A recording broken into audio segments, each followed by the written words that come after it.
20,000-year-old mammoth ivory, stainless Damascus, and a material that pretty much saved a species from extinction, all now resting on this handcrafted folding knife. So recently a client asked me to create a custom piece that uses a bunch of exotic materials from his personal collection. And with this variety of exotic materials, I just couldn't turn down this offer. So the highlight of this build is this material called lucite. It's a synthetic material that substitutes hawkbill turtle shell.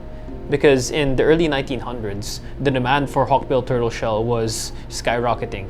They were overfishing, they were killing sea turtles left and right just for their shells. People that cared about the environment wanted to put a stop to that because of the environmental cost. So it basically looks the same way as sea turtle without the ecological cost.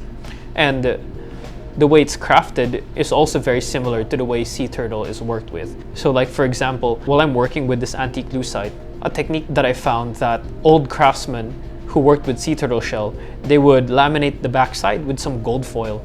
So when the surface is polished, you could actually see the gold foil through the translucent layers, and it just looks beautiful. It looks regal. To pair with the beautiful amber tones, the amber and sepia of lucite, I mixed in some fossil mammoth ivory. So both of these materials play a surprising role in conservation because while lucite helped save some turtles from death, the fossil mammoth ivory helped reduce the demand for actual elephant ivory because the look is basically the same, except the environmental cost is so much different. While elephants are being poached, mammoths are already dead. So the demand for this material, even though it's very finite, we're gonna run out of it in the next 50 years. While I was putting these together, I laminated it on some carbon fiber. Mammoth ivory, when polished really well, it has almost like a wood grain look to it. It shows how the mammoth tusk grew while it was alive. So it has strings and striations that you only see when you look at it up close. So I used that to make the bolsters, the back spacer, and the thumb stud of this build. So the bolsters of the knife were made of mammoth ivory, and I chose a section of tusk that was linear. For the thumb studs, I used the top half so it looks like wood burl. And all of that is a very subtle pattern, so you'll have to look at the knife really close to actually see it.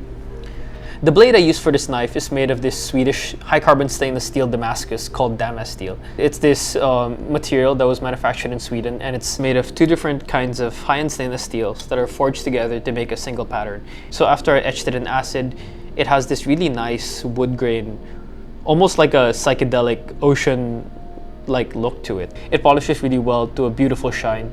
I'm very pleased with how this piece turned out because the knife is like a study in contrasts that is rich in history. It calls back to materials that are synthetic and ancient, materials that are refined and raw, and materials that are beautiful and exotic. So if you like what you see, please like and subscribe and hit the bell notification to catch more videos like this one. Thanks for watching. I'll see you in the next one.